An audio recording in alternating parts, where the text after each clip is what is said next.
നിങ്ങൾ ഇതുവരെ skin care ഒന്നും ചെയ്യാത്ത ആളാണ് എന്നുണ്ടെങ്കിൽ നിങ്ങൾക്ക് സ്കിൻ കെയർ ചെയ്യുമ്പോൾ ഏറ്റവും ഇമ്പോർട്ടൻ്റ് ആയിട്ടുള്ള കാര്യം ഞാൻ പറഞ്ഞിട്ടെ. നിങ്ങളൊരു കാര്യം എപ്പോഴും മനസ്സിലാക്കുക, സ്കിൻ ടൈപ്പ് അനുസരിച്ച് ഫേസ് വാഷ് ചെയ്യുന്ന, മോയ്സ്ചറൈസ് ചെയ്യുന്ന, സൺസ്ക്രീൻ ചെയ്യുന്ന ഒക്കെ ഒരു ഭാഗത്ത്. അതിനപ്പുറം ഏറ്റവും ഇമ്പോർട്ടൻ്റ് ആയിട്ട് നമ്മൾ അറിഞ്ഞിരിക്കേണ്ട കാര്യമാണ് നമ്മുടെ സ്കിൻ ബാരിയർ എത്രത്തോളം ഹെൽത്തി ആണെന്ന്.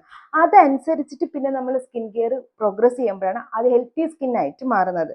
നിങ്ങളുടെ സ്കിൻ ബാരിയർ സ്ട്രോങ് അല്ല എന്നുണ്ടെങ്കിൽ പ്രോപ്പർ ആയിട്ടുള്ള ഫേസ് വാഷ് ഒന്നും അല്ല പണ്ടെന്ന് യൂസ് ചെയ്ത് വെറുതെ സോപ്പ് മാത്രം യൂസ് ചെയ്തുകൊണ്ടൊക്കെ ഇരിക്കുമ്പോൾ ഡ്രൈനെസ് കാരണം, അതല്ലാന്നുണ്ടെങ്കിൽ നമ്മൾ ഫേസ് ഒന്നും അധികം ഹൈഡ്രേറ്റ് ചെയ്യാത്തത് കാരണം, അതൊക്കെ കാരണം നമ്മുടെ സ്കിൻ ബാരിയർ ഡാമേജ് ആയിട്ടിരിക്കണം.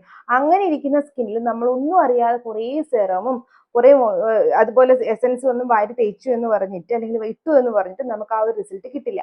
അങ്ങനെ ചെയ്യുകയാണെങ്കിൽ നമുക്കത് ബാഡ് എഫക്റ്റ് ആയിട്ടേ മാറത്തുള്ളൂ. അപ്പൊ നിങ്ങളുടെ സ്കിൻ ബാരിയർ എത്രത്തോളം ഹെൽത്തി ആണെന്ന് മനസ്സിലാക്കിയിട്ട് വേണം സ്കിൻ കെയർ ചെയ്യാൻ. എന്തെങ്കിലും ഡൗട്ട് ആണെങ്കിൽ കമന്റ് ബോക്സിൽ ചോദിക്കുക. ഇതുപോലത്തെ skin care and hair care വീഡിയോക്ക് ഫോളോ ചെയ്യാനും മറക്കണ്ട.